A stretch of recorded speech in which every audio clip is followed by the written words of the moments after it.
गांव में रहने वाला एक नौजवान लड़का अपने शांत और सरल स्वभाव के लिए पूरे गांव में प्रसिद्ध था। उसका स्वभाव इतना सरल और संकोची था कि वह किसी के भी काम को मना नहीं कर पाता था। वह सिर्फ एक बार के कहने पर किसी की भी मदद के लिए हमेशा तैयार हो जाता था।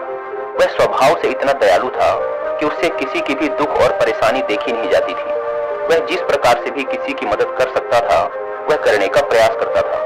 फिर चाहे किसी को उचित सलाह देनी हो, किसी के काम में हाथ बटाकर उसकी मदद करनी हो या फिर रुपयों पैसों से सामने वाले की मदद करनी हो, वह मदद के लिए हमेशा तैयार रहता था। कई बार तो वह अपने बहुत ही महत्वपूर्ण कामों को छोड़कर भी सामने वाले की मदद करने चला जाता था। लेकिन धीरे धीरे उसे आभास होने लगा कि लोग उसके इस सरल स्वभाव का गलत फायदा उठा रहे हैं। लोग उससे अपना काम तो निकलवा लेते हैं, लेकिन उसे समाज में उतनी मान सम्मान और प्राथमिकता नहीं मिल रही है जितनी उसे मिलनी चाहिए।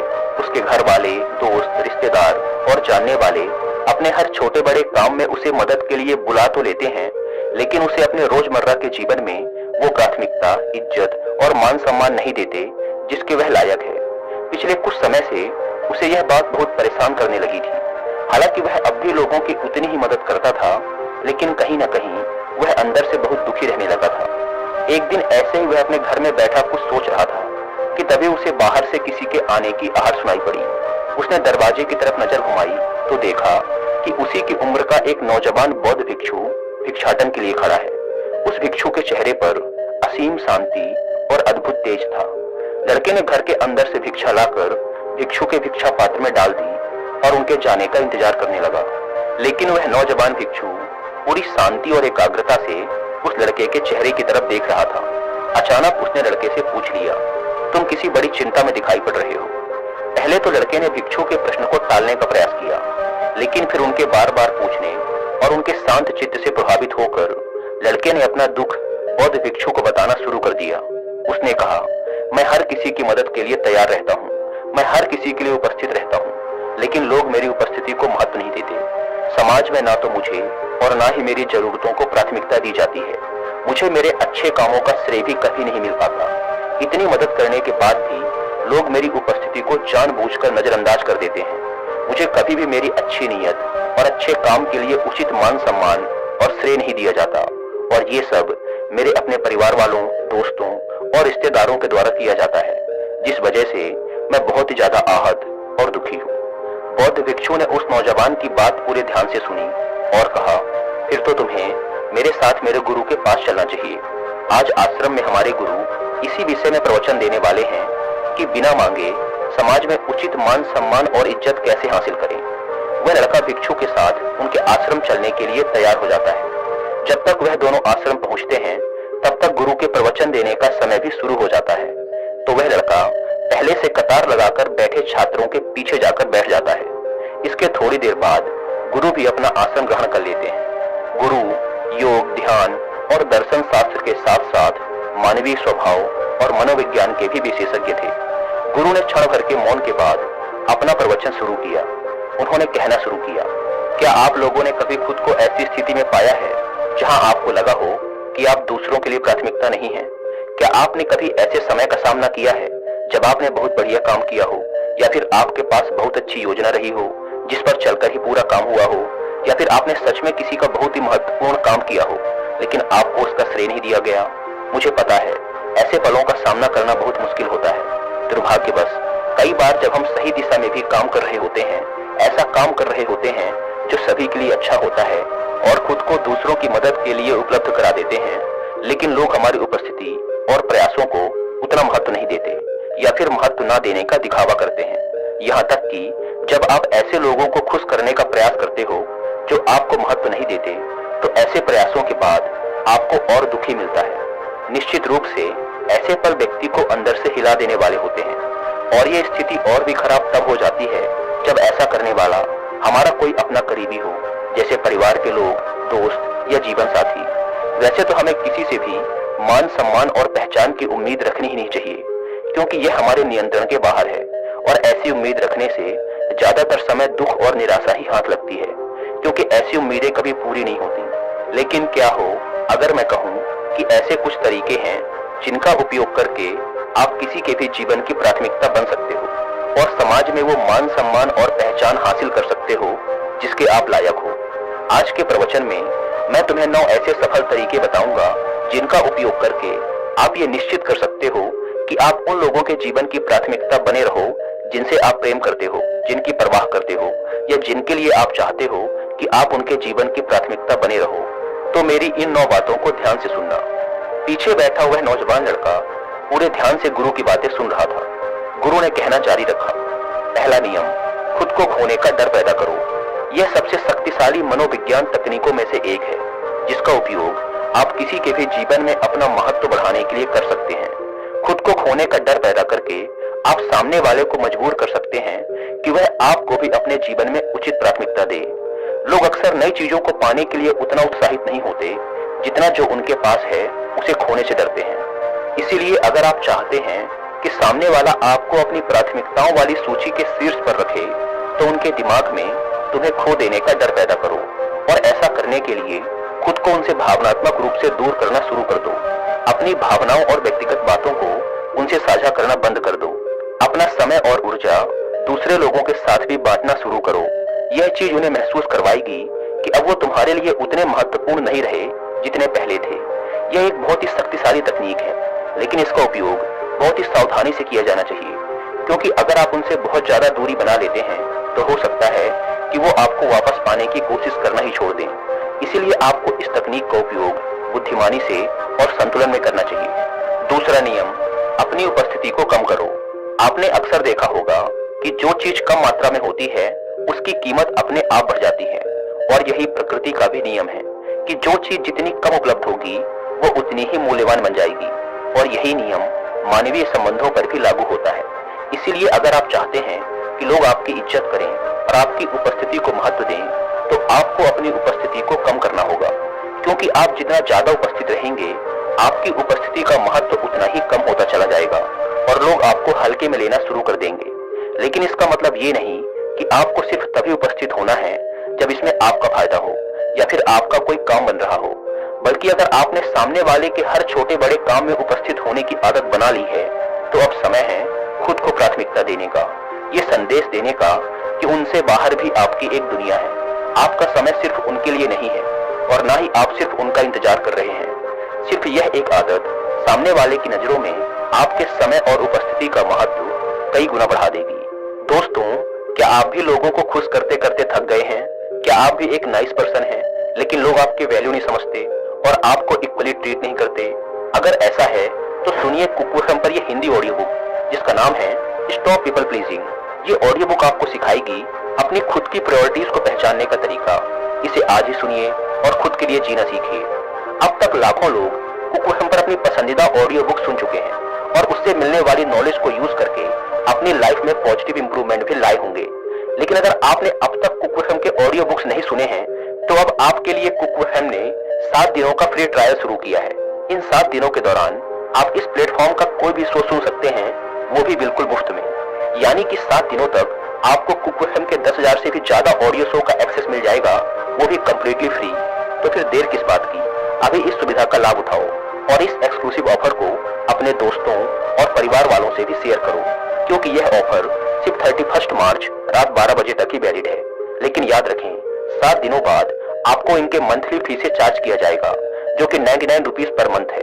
ऐप को डाउनलोड करने की link description and first comment पर मिल जाएगी। आइए वीडियो में वापस लौटते हैं।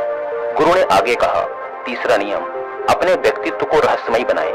लोग आमतौर पर गूढ़ और रहस्यमय चीजों की ओर आकर्षित होते हैं। एक रहस्यमय व्यक्तित्व स्वाभाविक तौर पर सबको आकर्षित करता है और अक्सर लोगों को रिश्तों के क्षेत्र में अधिक जुड़ाव महसूस कराता है। थोड़ा रहस्यमय होना आपके लिए फायदेमंद हो सकता है। यदि आप चाहते हैं कि आपको प्राथमिकता दी जाए तो तुरंत अपने बारे में सब कुछ बोलने से बचें। ज्यादा जानकारी दिए बिना अपने शौक और रुचियों के बारे में संकेत दें। प्रश्नों के थोड़ा घुमा फिरा कर अस्पष्ट उत्तर दें और अपने अतीत के बारे में सब कुछ ना बताएं। अपने जीवन को एक खुली किताब की तरह लोगों के सामने ना रखें। इसका उद्देश्य सिर्फ दूसरे व्यक्ति को अपने बारे में अधिक जानने के लिए उत्सुक बनाए रखना है, और आप देखेंगे कि समय के साथ वो आपको अपने जीवन में प्राथमिकता के रूप में देखना शुरू कर देंगे। चौथा नियम, लोगों को खुद पर निवेश करने दें। यह एक नाजुक कदम है जिसे आपको बुद्धिमानी और संयम से उपयोग करना चाहिए, क्योंकि हमारा उद्देश्य लोगों को खुद से दूर करना नहीं बल्कि अपनी सही जगह हासिल करना है। इस प्रश्न पर विचार करो कि कौन आपको प्राथमिकता के रूप में देखने के लिए अधिक इच्छुक होगा। कोई ऐसा व्यक्ति जिसने आप में बहुत अधिक निवेश किया है, या कोई ऐसा व्यक्ति जिसने आप में बिल्कुल भी निवेश नहीं किया है? उत्तर स्पष्ट है। तो यदि आप चाहते हैं कि कोई आपको प्राथमिकता के रूप में देखे, तो आपको उन्हें अपने में निवेश करने की अनुमति देनी होगी।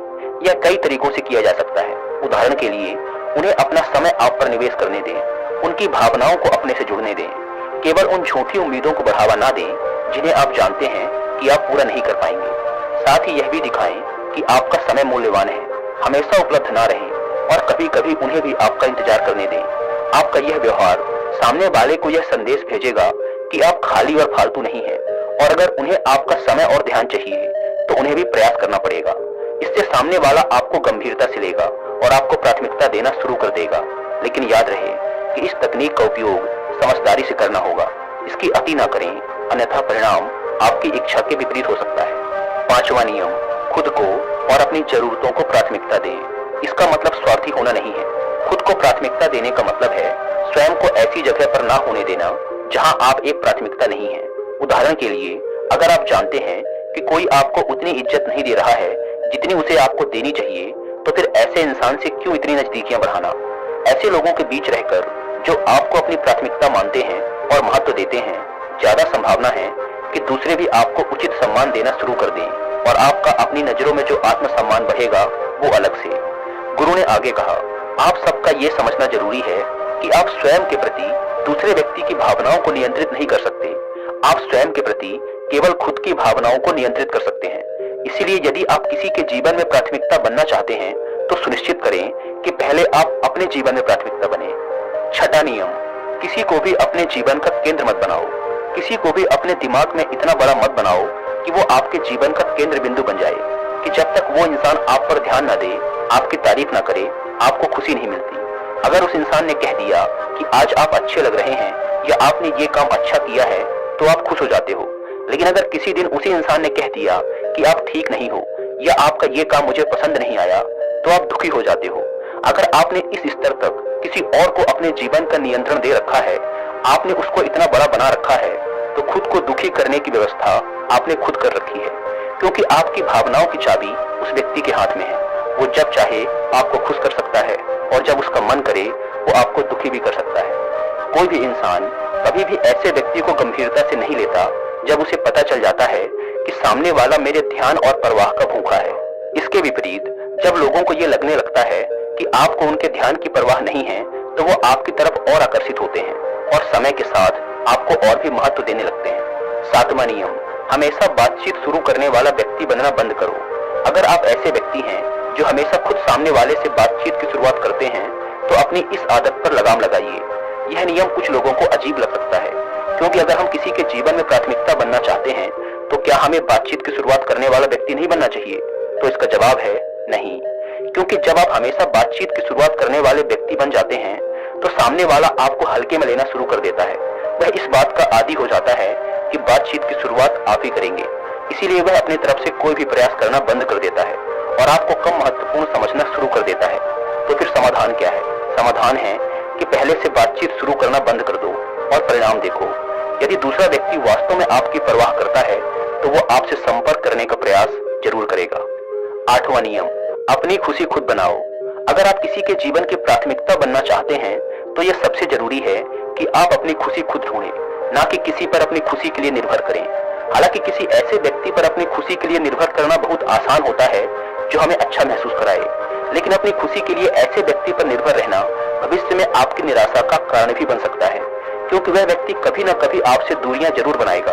इसके अलावा भी जब हम खुशी के लिए दूसरों पर निर्भर रहना शुरू कर देते हैं, तो हम वास्तव में अपना जीवन नहीं जी रहे होते हैं, बल्कि सामने वाले की सोच और प्राथमिकताओं के अनुसार अपना जीवन जी रहे होते हैं, जिससे बाद में पश्चाताप और दुख हो सकता है। इसीलिए अगर आप चाहते हैं कि कोई आपको अपने जीवन की प्राथमिकता बनाए, तो आपको अपनी खुशी खुद तलाशनी होगी, वो भी अपने अंदर से, क्योंकि यह खुशी न केवल लंबे समय तक रहती है, बल्कि यह आपको दूसरों की नजरों में ज्यादा आकर्षक भी बनाती है। क्योंकि जब आप अंदर से खुश होते हैं, तो आप ज्यादा संतुलित और आत्मविश्वासी लगते हैं, जो लोगों को आपकी तरफ आकर्षित तो करता ही है, साथ ही उनकी नजरों में आपकी एक सकारात्मक छवि बनती है, जिससे वो आपको और अधिक महत्व देना शुरू कर देते हैं। 9वां नियम, दूर जाने के लिए हमेशा तैयार रहो। जिस व्यक्ति की हम परवाह करते हैं, उससे दूर जाने का विचार डरावना लग सकता है, लेकिन यह एक महत्वपूर्ण कदम है। यह दिखाकर कि आप दूर जाने से नहीं डरते हैं, आप यह संदेश भेज रहे हैं कि आप अपनी योग्यता से कम कुछ भी स्वीकार नहीं करेंगे। सही व्यक्ति स्वाभाविक रूप से आपको प्राथमिकता के रूप में देखेगा और आपको अपने जीवन में बनाए रखने का प्रयास करेगा। हमेशा याद रखें कि आपकी जिम्मेदारी सिर्फ सही काम करना है और यही आपके नियंत्रण में है। इसलिए आपको सिर्फ इस बात के प्रति जागरूक होना चाहिए कि आपके कार्य खुद के और दूसरों की नजरों में सही हों, और उन कार्यों को करके आपको अच्छा महसूस होना चाहिए। यह उम्मीद ना करें कि आपको हमेशा आपके अच्छे कार्य का श्रेय दिया जाएगा, ऐसा हर बार नहीं होने वाला। इन 9 नियमों का पालन करो और समय दो। लोग स्वाभाविक रूप से आपको उसी तरह से देखना शुरू कर देंगे जिसके आप हकदार हैं। अंत में मैं बस इतना ही कहना चाहूंगा कि हम सभी ने ऐसे क्षणों का अनुभव किया है जब हमें उपेक्षित महसूस करवाया गया और हमें उचित प्राथमिकता नहीं दी गई। हालांकि यह याद रखना भी आवश्यक है कि हर व्यक्ति की जीवन यात्रा अलग है और किसी दूसरे व्यक्ति की प्राथमिकताएं हमारे वास्तविक मूल्य को निर्धारित नहीं कर सकती, क्योंकि हम सब अलग हैं। इसीलिए किसी के द्वारा की गई उपेक्षा के क्षणों में अपने आत्मसम्मान को ठेस पहुंचाने की बजाय हमें इन पलों का उपयोग अपने व्यक्तिगत विकास और जीवन में आगे बढ़ने के लिए करना चाहिए। सबसे जरूरी बात यह है कि हम दूसरों पर निर्भर न रहते हुए अपनी खुशी और भलाई का ध्यान रखते हुए खुद को प्राथमिकता दें, और जब दूसरे इस बात को देखेंगे कि आपकी पहली प्राथमिकता आप खुद हैं, तो वो आपको वो मूल्य देना शुरू कर देंगे जिसके आप हकदार हो। और याद रखो, जब दूसरे आपको उनकी प्राथमिकता सूची में स्थान ना दें, तब भी आप खुद को वह प्राथमिकता दे सकते हो, और आपको देना भी चाहिए। यह स्वार्थ या अहंकार नहीं, बल्कि आत्मदया और आत्मसम्मान है। ऐसा करके आप खुद के साथ और दूसरों के साथ अच्छे और स्वस्थ रिश्ते बनाए रख सकते हैं, अपने लक्ष्य और जरूरतों के अनुसार उचित निर्णय ले सकते हैं और अधिक खुश, संतुष्ट और सार्थक जीवन जी सकते हैं। इतना कहने के बाद गुरु ने अपना प्रवचन समाप्त किया और वहां से चले गए। धीरे धीरे सारे छात्र भी वहां से चले गए, लेकिन वो नौजवान लड़का अभी भी गुरु की बातों में खोया हुआ था। उसे अपने प्रश्नों का उत्तर मिल चुका था। उसने मन ही मन उस नौजवान भिक्षु और उसके गुरु को धन्यवाद किया और वहां से चला गया। दोस्तों, उम्मीद है कि आपको इस वीडियो से बहुत कुछ सीखने को मिला होगा। और हाँ, कुकुरहम को डाउनलोड करने की link description and first comment पर मिल जाएगी। इसके 7 डेज फ्री ट्रायल का फायदा जरूर उठाएं। धन्यवाद।